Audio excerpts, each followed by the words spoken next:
All right. So now we're at the Bessie meeting, correct? So after the renewal, 2 weeks later, the Impact Charter School audit is published. And they have all of these egregious so-called findings that were, I won't get into detail, but I will. Can you give us 2 to 3 of the grievous findings? For those that know, I don't know, want to put you in a bad position, but is there something so grievous that it's obvious? I mean, it's like, how could this, what are you talking about? It's so... Well, I would say this. I can't get into details, but I can say this. The findings were framed in a way to maliciously make me appear as a leader, as I was conducting criminal misconduct. Can I say some of the things that I heard in talking in the community? Will you be able to answer? I don't want to get into defending or debating any of the findings. I would say that I disagree with them as written and as presented in the media. Right. So, like I shared earlier, the audit framed me as I conducted this misconduct or abused my position as CEO to do that. And the audit that they just published on another charter school, some of the same findings, but it did not say that. I want you to know that I totally understand what you're saying, just being a public official. And I know firsthand that when people aren't in this business, they don't understand. For one thing, they think everybody's getting rich. They think to be an elected official, you're getting rich. I was poor as I've ever been as a councilwoman, and they also think that the perks, if you will, that when you have to go to a conference, one of the things that people who host conferences do is they have them located in areas that would make you want to come. So when you go to a conference, and the world is getting smaller. So when we talk about professional development, when we talk about being able to work in a global market, a lot of people don't understand that travel, they're not gonna have you go to Bunkie, Louisiana for a conference. They're gonna have you go to Disney World. You're gonna have to go. You're gonna go to New York. You're gonna go to California, and people every day don't understand that. So January comes, you're at the meeting. 2 weeks after you're approved, that means you're called back into a meeting. Or tell me what meeting we're talking about 2 weeks later, and how that goes. And this is a Bessie meeting, correct? So after the audit is published, the Bessie board summons my original board for Education Explosion to these closed door meetings. And on which grounds? The contract at the school location, at the Claiborne building, at the Bessie office, at the Department of Education office. So they give them a 2 or 3 day notice saying we want. Who does that letter come from? The Bessie Executive Director, Tavares Walker, and Jermaine Gilson, the superintendent, the assistant superintendent. Yes. So they have closed door meetings with those board members, interrogating them, asking them just questions that they weren't prepared to answer because they were misled on what that meeting was to be about. What did they tell them the meeting was about? The audit. And then they got there and just started asking them just other things that just... Is that normal? Do you know that? No. So you're saying you got the legislative auditor, then Bessie and LDOE decides they're going to do their own verbal interrogation of the education explosion board members. Why? I guess to question them about the audit report, but they started asking them just other things that those members weren't expecting. Like?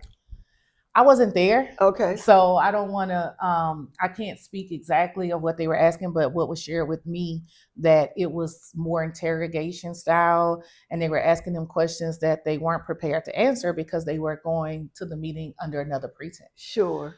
So after they left. And are those the only two in the room interrogating the Bessie board members? It was the Tavoris Walker, the Bessie executive director, and Ronnie Morris, the Bessie president.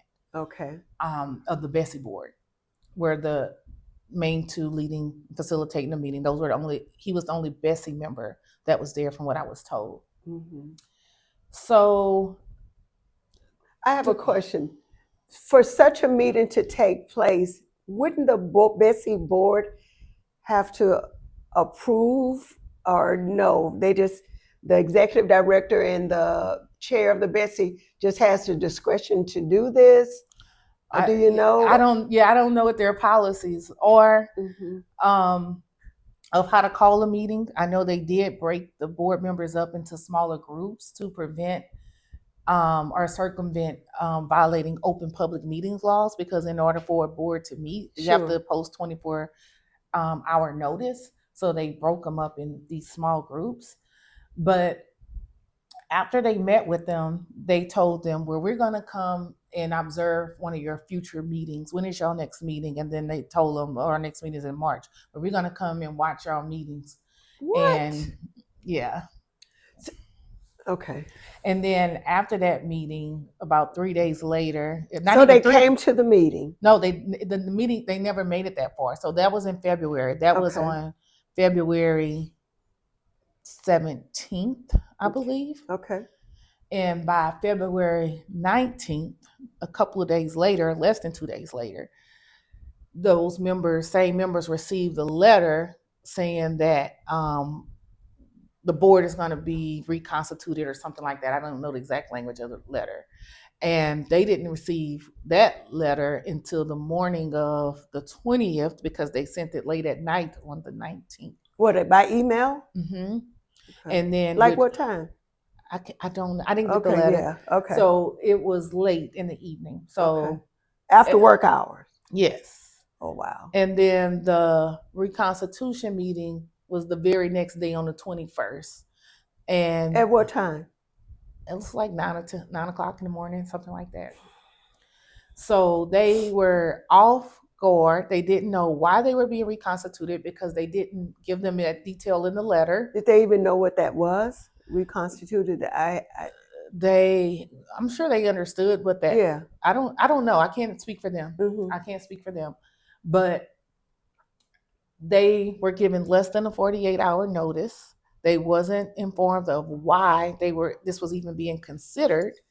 And even at the meeting on the 21st, the board president presented just facts about the school. This the Ronnie guy? No, the Eugene Collins. Oh, Eugene Collins of the Education Explosion Board. Okay, the president of Education Explosion. And just thinking it was going to be a general conversation about the organization or the audit. And you're still confident because of all the good stuff. Right. I wasn't even part of this process. This was like the board. Okay, gotcha. And the meeting agenda did not say anything about they were going to reconstitute the board. The meeting agenda to the public, it said consideration of holding a public meeting regarding reconstitution.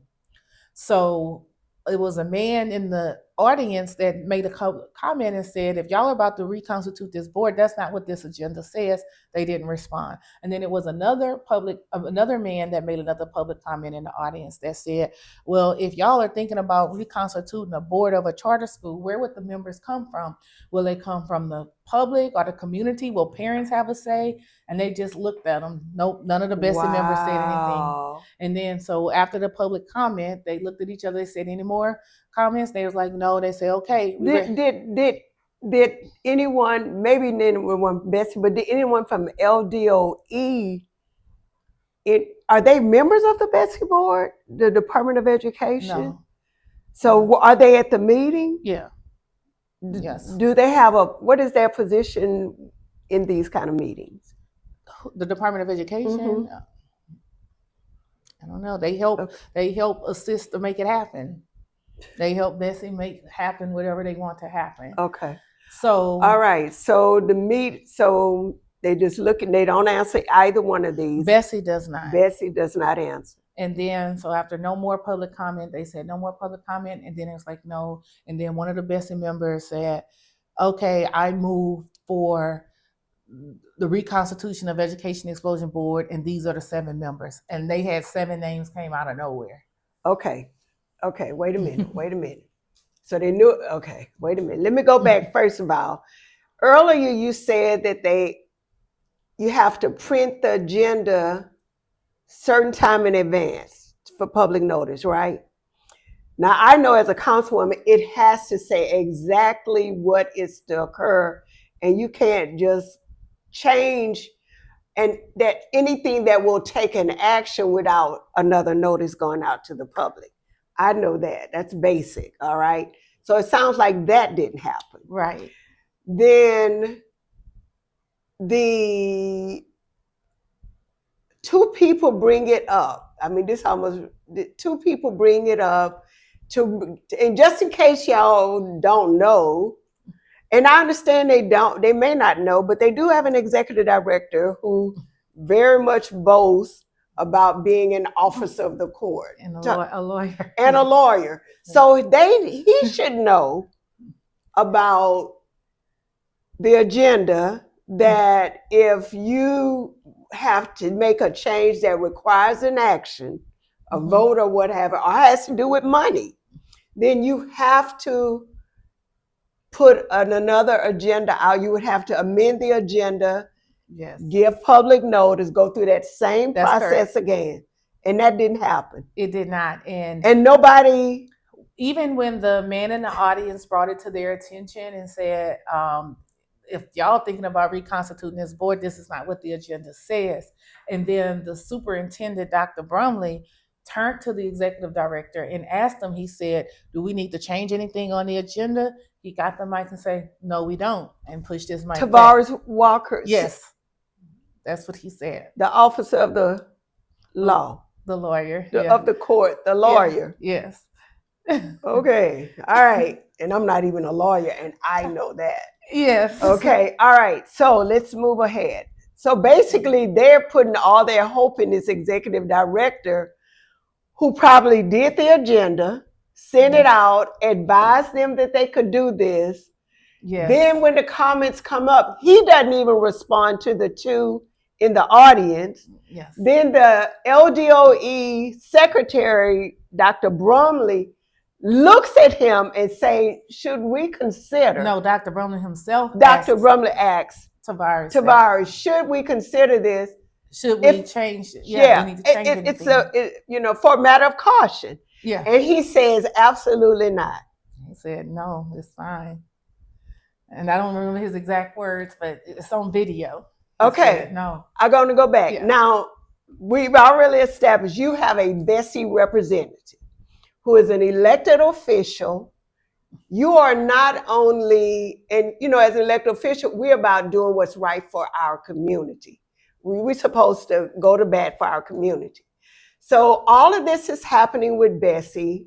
You have a Bessie representative with Preston Castile. Not only is your school a school constituent, your nonprofit is a nonprofit constituent, you are a residential constituent. In all this, have you and Preston Castile had a conversation about what was going on?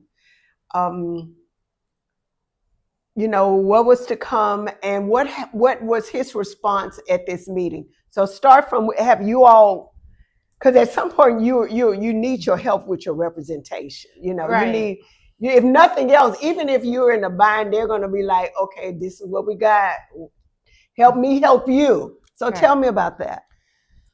Well, I reached out to when they sent the letter about a recon to the board members about a meeting about reconstitution. It was no details on there of what that meant, Right. what would happen at that meeting, or where it was coming from. So I did reach out to Preston Castile before the meeting to find out details on what's going on with this meeting. What is this about? He said, I don't know. I just suggest you reach out to whoever y'all lawyers are. And that was it. The Bessie member has this agenda, but he doesn't know why or what it's about. But let's just say, first of all, that's incompetence as far as I'm concerned. But let's just say you got a lot of things going on as a council member. But my priorities were if it said District 2. So even if something is about to slip up and a constituent calls me and say, look, I got this letter, I'm going on a hunt where somebody is going to explain to me why this is on the agenda, why did this school in my district, this nonprofit and this resident receive this letter. Somebody is going to have to explain that to me. He didn't do that? No, he just said, I don't know what to tell you other than to call your lawyers, and whatever happens is going to happen fast. But so he obviously knew. What did he do at the meeting? He didn't come to the meeting. Your Bessie representative sees something on the agenda. You brought it to his attention. He knows it's serious because he advises you to seek a lawyer, and he tells you it's going to be fast. And he doesn't show up? It was a special call meeting. I don't know if he had something to do that day. Let's just say he does. Yeah. As a councilwoman again, if something like that happens and I don't have enough time, guess what I'm going to ask my fellow colleagues to do? They're going to have to defer it.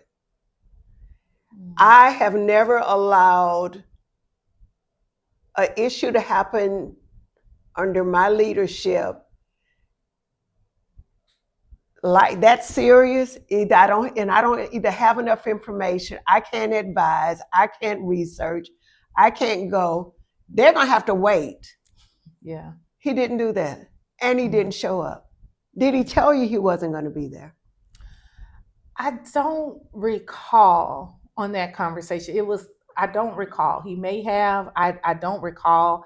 That was a very distraught evening for me as far as like what's going on, because it was coming out of nowhere. It was already, I have this audit out with false allegations, framing me as a criminal, and then dealing with the board being attacked in the manner that it did, and then no information about a meeting with less than a 2-day notice. Right. So at that point, it was like everything is kind of like a blur. But I do remember those words clearly. Like yes. he did not know. He said just refer to the lawyers, and I'm like, okay. It's his job to know. Okay. I agree. I agree as a constituent in District 8. Yeah. Which, it was one of the things that in 2019, when I did run for Bessie, it's one of those things that I wanted to make sure that our district had representation, that when things like this happens, yes. or to prevent things like this from happening, that there's clear communication. Bessie members in the past, when I believe Carolyn Hill was Bessie member, she was a very good representative, will speak up, speak out. She was very attentive to she paid a heavy price for that too. Yeah. And I guess that's why. And that's why, so I didn't get that same attention in the next person. So, which is what motivated me to run that next year. And then, so when Preston got in there, because he was a charter proponent and advocate, I supported his campaign and his leadership. And I did when he first was elected. I'm like, well, however I need to help support you be successful, I will help you be successful, which, I do still believe that intellect wise and experience wise, I say, well, at least he got it. We'll be the You're district will be fine. taken care of. Yes. Yeah, because he's very capable. Absolutely. But when things like that happens, and That's I'm when you looking need. for that leadership, I did not get it. The board did not get it. It's like we were left for dead. Almost like you're on your own. This audit, even though I'm saying, but this audit is not true. It was not an interest there for me to find out, why am I saying this is not true? Why am I saying that this was framed in a narrative to do what they did, which was dismantle the school, bring down the school, dismantle and disrupt a high performing, Black founded, Black led, B-rated school that has been nationally recognized, that was just renewed to continue for almost another decade. So because nothing was naturally there to take it down, there had to be falsehoods fabricated to narrate a reason to bring it down. So I believe that our representatives should be positioned to, even if they don't have the power to stop, Yes. at least advocate to stop. At least I know, even if it was one vote that still lost, Right. at least I know that that vote at least tried to show up. That vote spoke louder, but folks spoke loudly to say, hey, we're going to protect this school. This school has done leaps and bounds. Let's find out if this is even true. Nobody asked me any questions. No one asked me to, where did this come from? Explain. What are they talking about? Do you have evidence to rebut it? Which we did give the auditors that, which is attached to the back of the report, but they did not go and correct all of the falsehoods that's in the report. But Bessie could have requested clarity. They weren't interested in clarity. No. Because the agenda was to take down the school. So as soon as they made this vote, they had the names already? So everything I've later found out that this plan had been worked on for years. Wow. So it all came together in that moment. So they had already sourced out who they were going to be board replacements. They had already sourced out talking to school vendors without our knowledge to make sure that when they take it, they thought it will be a smooth transition on taking it from underneath the board member and my leadership without any type of pushback. Right. So or interruption. Interruption. But it did not happen that way for them. So okay, so now there is another education explosion board in place that as a result of the reconstitution. So what about so again, we've established impact charter is just one part of education explosion. How, usually in a case like that, wouldn't they just take your license? Why was the reconstitution necessary? So that was the law at first. It's called revocation or revoking a charter contract. Mm-hmm. So a charter school is just a contract between Bessie Board and the nonprofit board, saying that we're going to go on a contract to operate this school. So the law had proceedings of, if a charter is being revoked or the license is being taken away, it has to be for these reasons. Mm-hmm. And then you have to go through these series of steps to determine if they qualify for their contract to be taken away. Mm-hmm.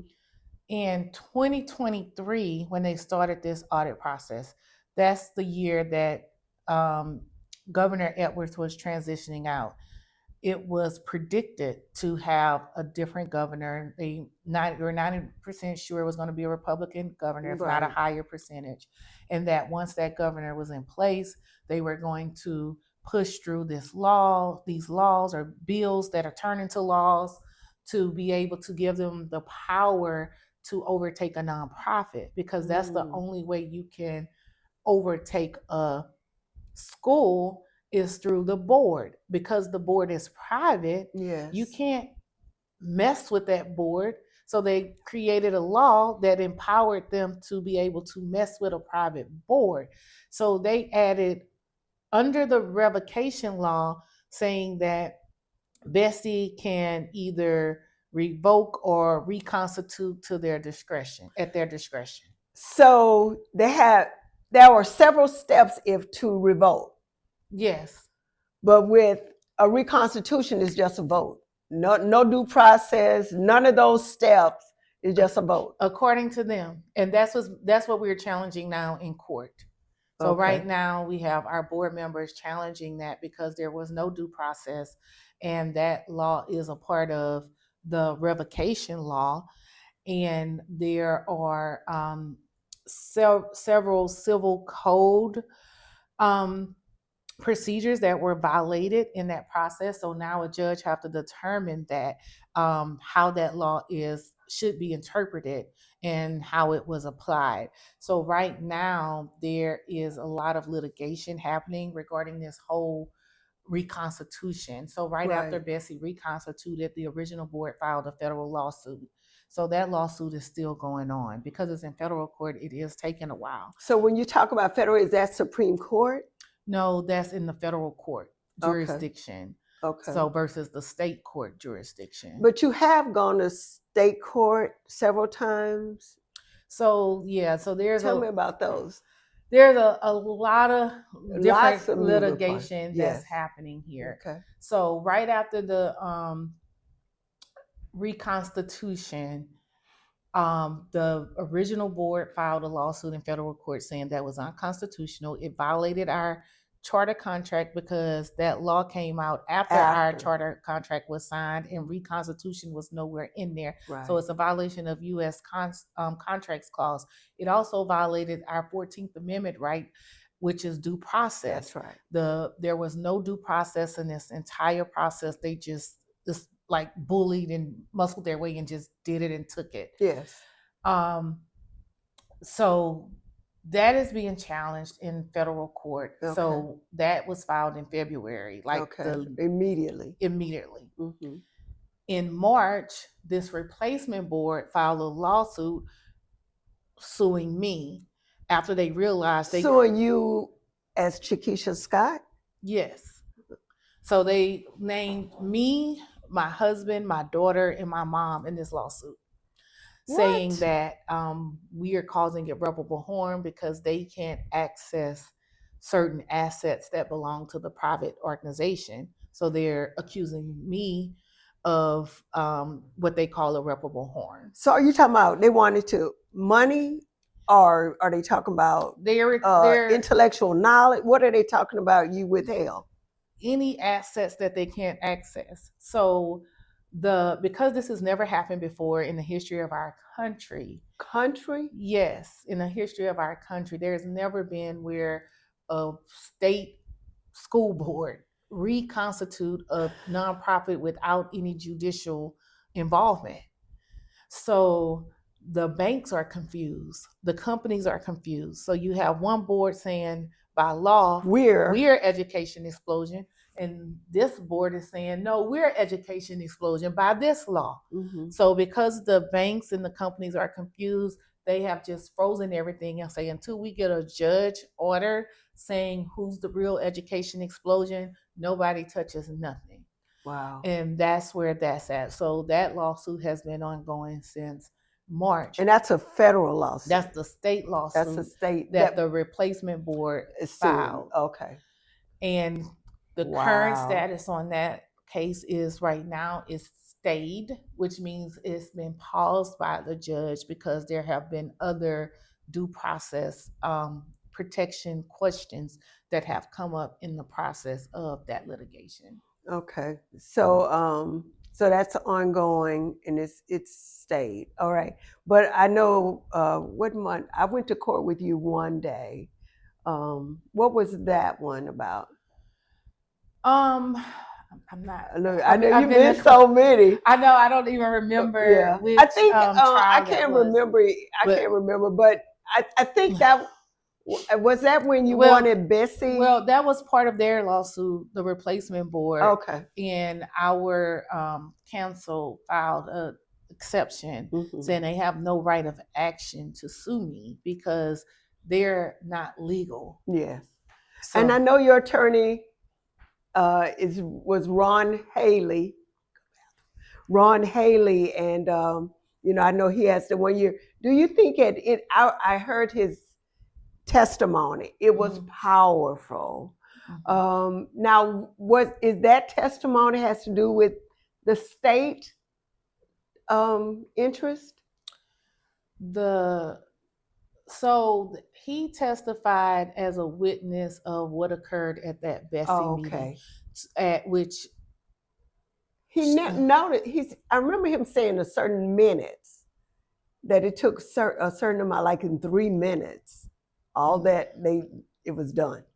Well, the meeting lasted less than 40 minutes. 40 minutes, which means it wasn't a hearing, an adjudicative hearing for a school that they are attempting to, or a board that they are attempting to reconstitute. There was no hearing officer there. There was not a 14-day warning notice that's required in the law.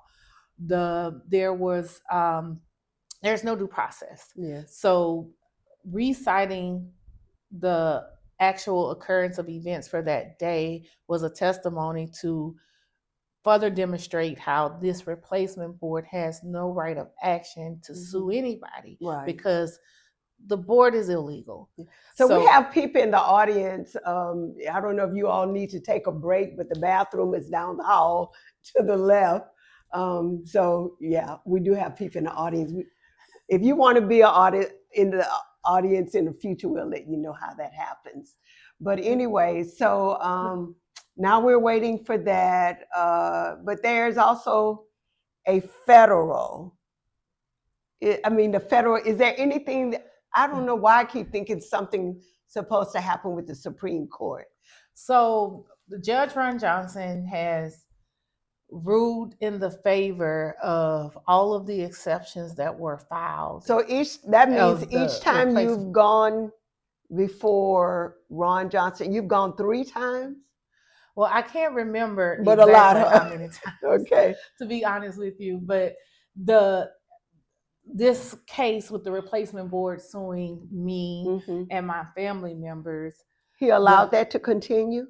Well, that's the case that's now stayed. Okay, I see what you're saying. But it has. But it should have been thrown. No, I'm not a lawyer. Forgive me. Okay, go ahead. It is your mother, your daughter, my husband, and you. And then they added other organizations that I'm affiliated with to the lawsuit as well. So wherever anything they did, like a background check, anything that had your name on it. Yes, they're suing it. They're suing. Yes, and they want the assets. Yes. Wow. Yeah. So, and if a lot of folks, if you don't know, I keep thinking about churches. Churches are nonprofits. So if somebody wants to, it's almost like if they want to take the license for the pastor, they could actually take the building. They could take all the assets and they could just take everything. Or if you have a daycare, in-home daycare. So it's right. So that to me is the start of it. If they succeed, this will be the start of that. So this time it'll be Bessie. Then, for example, the Department of licensing. Yeah. So then you'll have the Department of Health maybe go and apply for a bill that gives them power to overtake on these nursing homes or these care homes or whatever private company is under there. Back when they had COVID, they had one particular nursing home, since you mentioned that it was discovered that they did not take good care, the facilities were bad, and they revoked the license. But under this, they would take this person's, the building, their company and everything, everything, even if they had multiple, I'm thinking about, I mean, just by having a contract. Just by having a contract with doing business with, it's like you doing business with another vendor, and then one party of the contract can overtake ownership of the other party and everything that it owns, just versus just taking back their license to do. And that's ABC. What I'm thinking about. So if I have a home-based business and I'm running a nonprofit, like I say, a daycare or a sober living home, a lot of homes, sober living, or anything, and I may have had it 100 years. I may have inherited from my parents.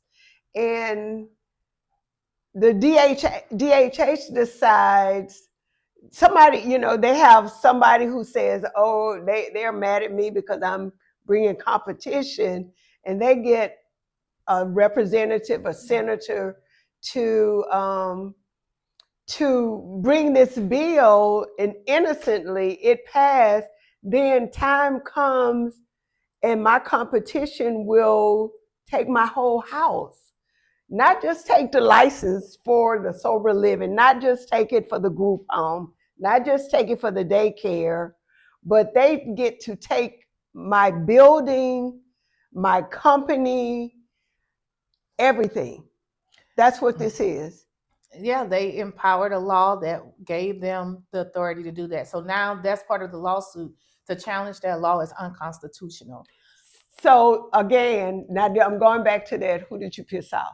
So this is where, in my mind, I'm thinking about Caroline Romer, who is president or executive director. She's the founder and executive director of the Louisiana Association of Public Charter Schools, also known as LAPCS. All right.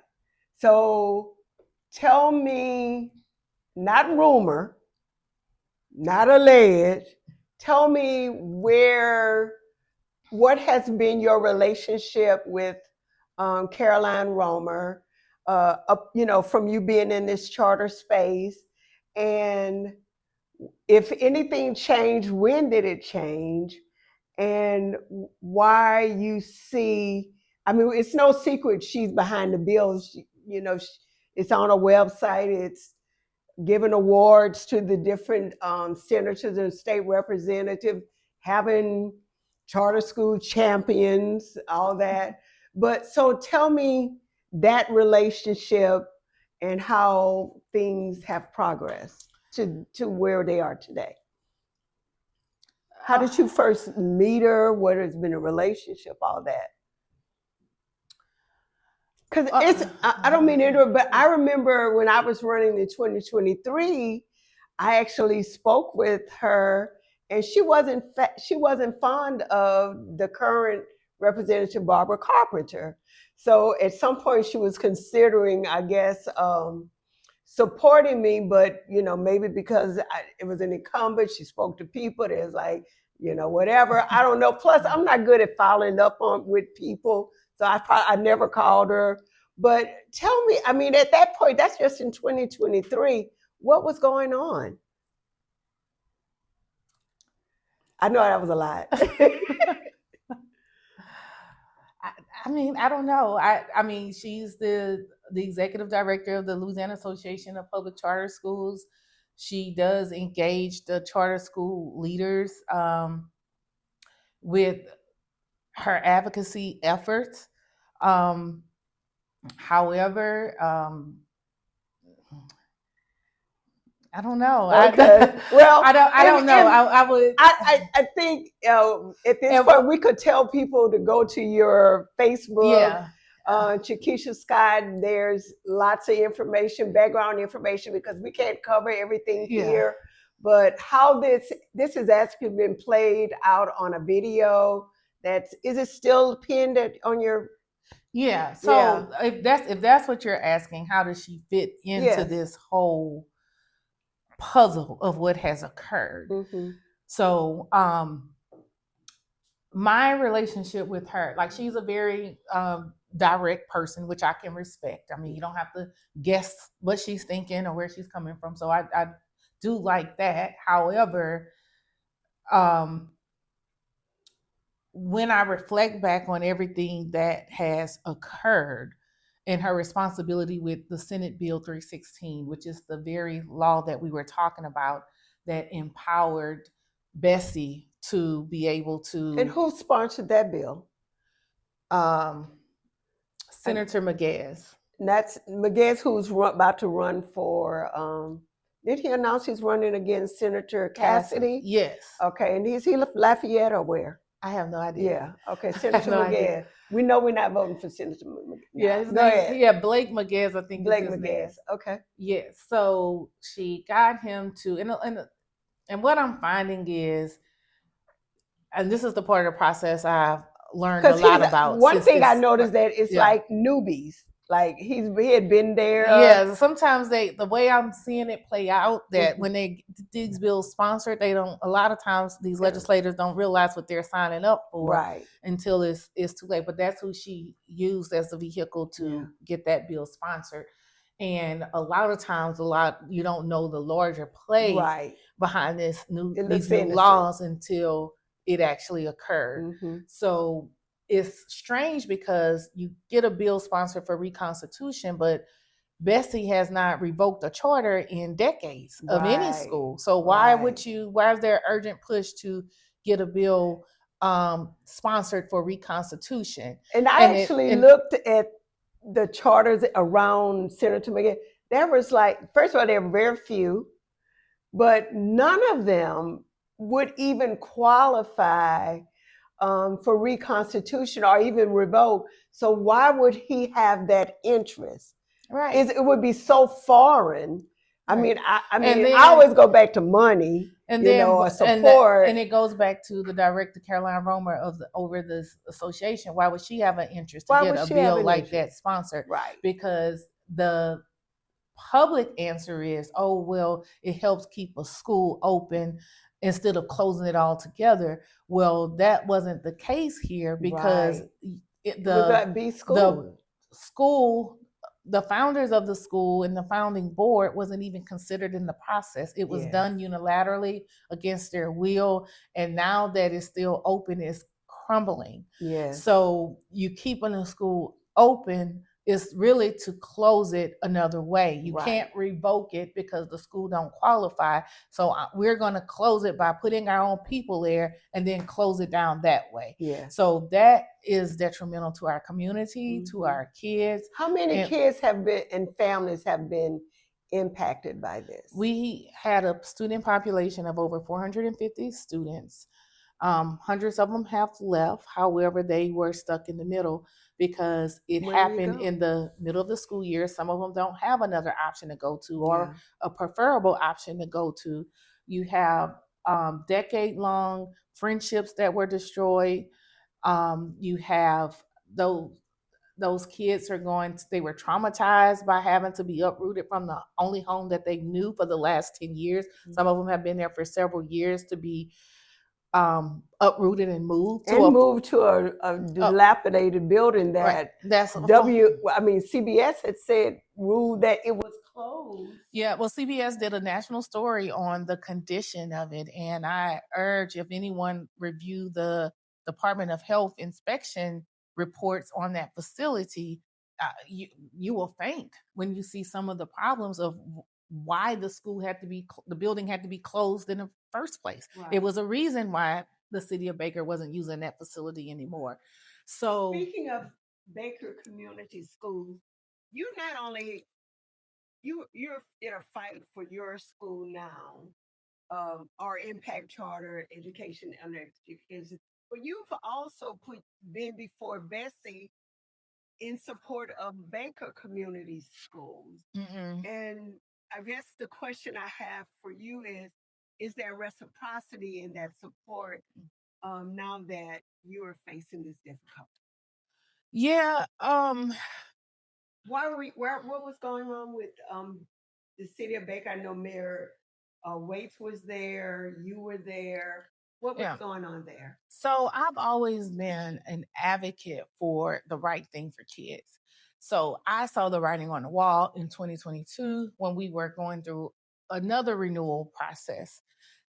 Baker is a small school district. It has about an average 1,100 students in their entire K through 12 That's a high school in EBR. So exactly. So you can kind of help visualize how small that entire district is. So, and then it had two charter schools, two type 2 charter schools, Impact Charter School and Advantage. Mm-hmm. So it did not have numbers wise the capacity to bring in yet another charter operator. So during our renewal in 2022, when Geo Prep was on the agenda, the Bessie agenda to be approved to move into Baker, that was fresh off the heels of the COVID pandemic. We were undergoing a teacher shortage. A lot of the experienced teachers had already retired after COVID. It was hard to source teachers. And yet you're going to bring another school in, create more classrooms with this teacher shortage. So who's going to suffer? Because the success of students in schools rely on the quality of teacher that you put in front of them. So I was advocating for, this is not a good idea. I'm not threatened by the competition. However, kids are going to suffer by this. The city leadership, the Baker mayor, the other city leadership, they agreed. They wanted to get together and show up to Bessie meeting as a united front to make a stand. We don't want this coming to Baker, so Bessie should respect the community and not push this on Baker. The mayor, Mayor Wade's, the police chief came. Yes, some of the leaders, some of the Baker School Board members attended that meeting to speak out against that. And it was a good number in numbers to speak against it. However, But you all have the support of the state leadership, with Representative Barbara Carpenter, if you know, or Senator Regina Barrow. Where were they with that? Were they involved at all? They weren't at that meeting, but I don't know if they were reached out to by the mayor or anyone, but they weren't there. But the actual community itself was saying loudly, we don't want additional schools coming to Baker. Bessie said that they didn't care. I mean, they didn't say that directly, but they did vote to have the school placed in Baker. Was this Preston Castile the representative at this time, or this is before his time? Yes, he was the representative. So how did he handle that? I don't remember. Okay. I don't remember how he voted on that issue, but he was there and he was at the meeting. I would have to go back and watch the video, but they voted anyway to move the school in Baker. Geo Prep opened the next school year in the Bethany School building, and they started out small. Then a few years after that, Geo Prep went back to Bessie to get approved for 3 additional schools, K through 12. So in Baker, which was strange. So they quietly did that which tells me it was part of the bigger plan for Geo Prep to take over Baker through taking over their schools and shutting down Impact Charter School. And then Preston Castile decided, I want it all. No. Okay. So let me ask you this. Back to the original question, reciprocity. Yes. So you did all this for Baker, their leadership, their elected officials, the community. Now that you're in this situation, has there been reciprocity? Has there been support from the elected officials? We know the families. You've gotten their support, but what about the elected officials, both at the local level, council members, mayor, and the school board? That's been the most disappointing truth. That the Impact Charter School has made such an impact to that community. We have showed up in ways above average whenever the city would reach out to us and ask us to do anything. We did our best to represent the community, to always make the community and its leadership look good. However, I want to interject that, they're building a whole subdivision across from your school for new families because of your school. And there's been one house and no more. Right. Since this happened, there's one house that's been there since like February, March. None of the other houses. I didn't So realize when you that. talk Yeah. about that, you're talking about you were there. You that's the educate, but economic development, Yes, that you're right. housing. These things are all that what makes a city great. Right. Good school, housing, New families. new families coming to Baker. Baker is almost a dinosaur now. Yeah. You know, so do you think anybody realized the impact of this? Yes. The success of Impact Charter School did it spurred the economic development in that community a lot. It the home values shot up. Yeah. The like you said, new developments were starting to come, which hadn't been done in a long time. And when you have new housing, new families, that attracts new businesses. And when you have new businesses, now you can levy new taxes. Now you're getting a healthy economy. Right. We were on the heels of that. Right. So the life and the value that we brought to the city of Baker has just been astronomical. So when this occurred, to experience the silence from those same leaders was one of the most disappointing things that I experienced, because these are leaders that know me personally. They know the work that we've done through Impact Charter School. There wasn't an inquiry of, hey, what's going on? Is there any truth, or how can we help communicate the truth?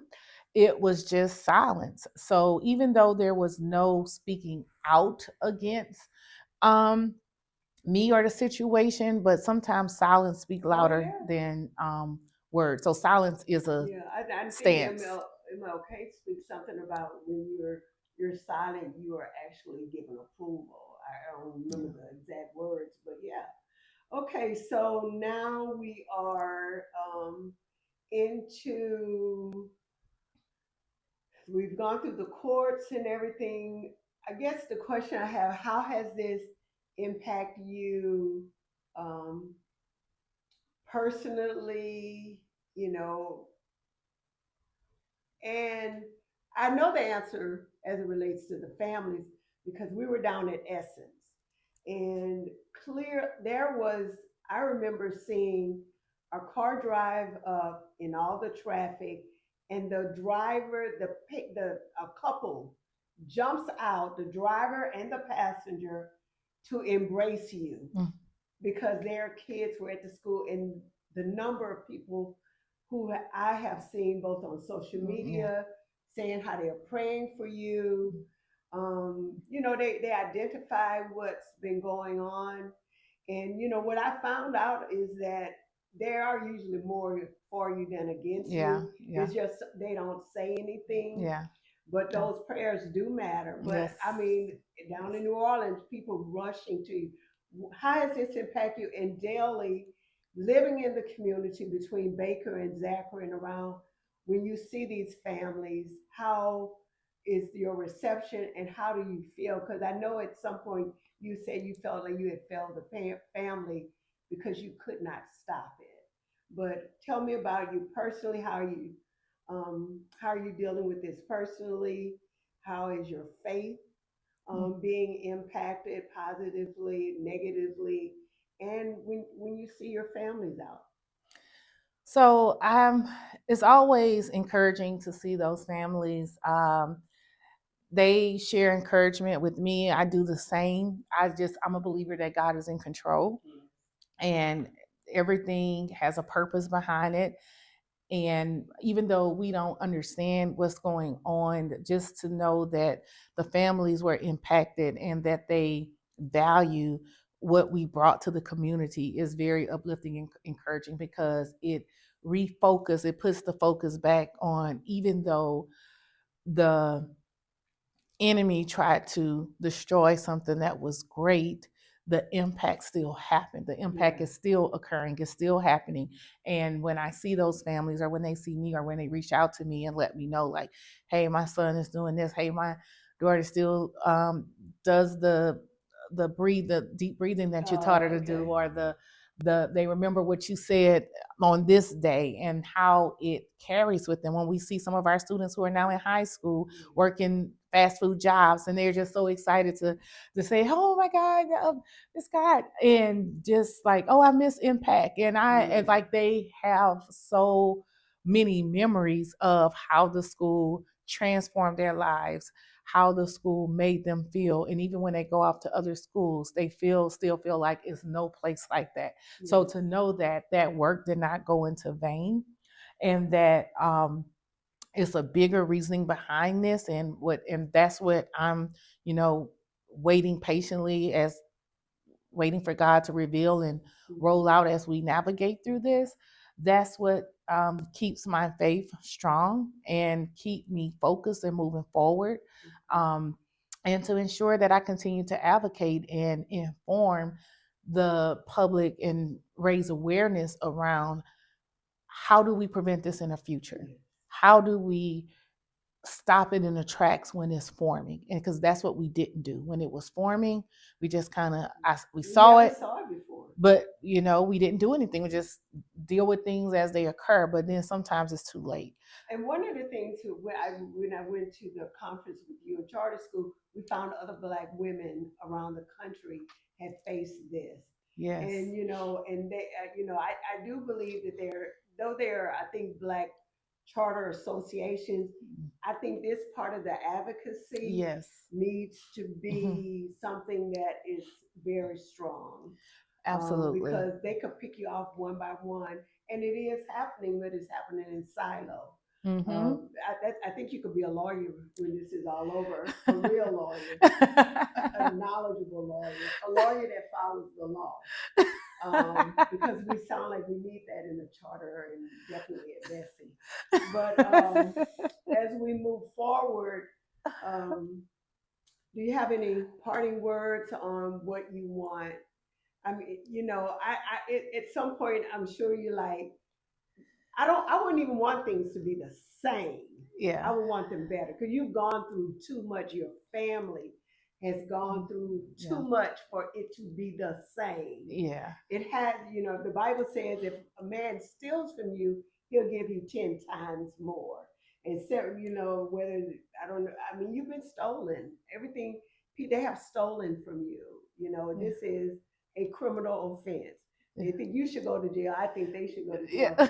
But if you think of it in terms of giving you 10 times, what would 10 times for this atrocity look like legally and for a future? Where has it broadened your perspective? Where has you grown on what all you want to do? And of course, as it relates to Impact Charter, what do you want the future to look like? So what my daily fight and journey right now is for justice. I want justice to prevail. There has been an injustice done to not just me, but to those families at Impact Charter School, an injustice to the board. We always say it's about the children. Absolutely. Nothing about this is about the children. Absolutely. Yeah. It's just been an injustice all the way around. The children have been the ones who have been robbed the most from this whole ordeal and experience. The board there's an injustice to them. It's been an injustice to me and my life's work. This is most of my career has been with Impact Charter School and Education Explosion to make the community better, to transform the lives of children. That's going to also pour into our economy and to make their impact on the world. And it's been disrupted. However, it goes back to, I believe God does everything for a reason. And it has pushed me. I've always been an advocate to stand up for what's right when there's wrongdoing.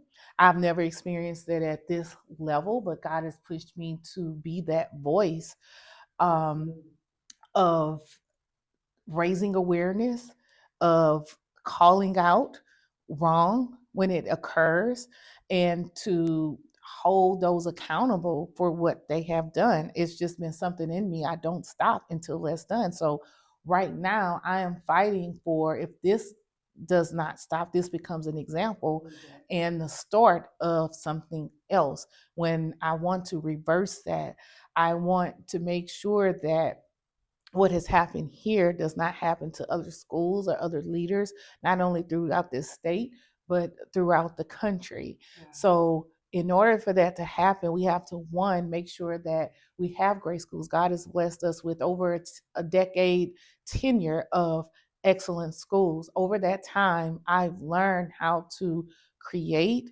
sustain, and operate healthy, high performing, excellent schools. I've done it so long I can do it with my eyes closed. It's the formulas that we were just getting ready to expand so that we can have excellent schools in other places beyond just the Baker community.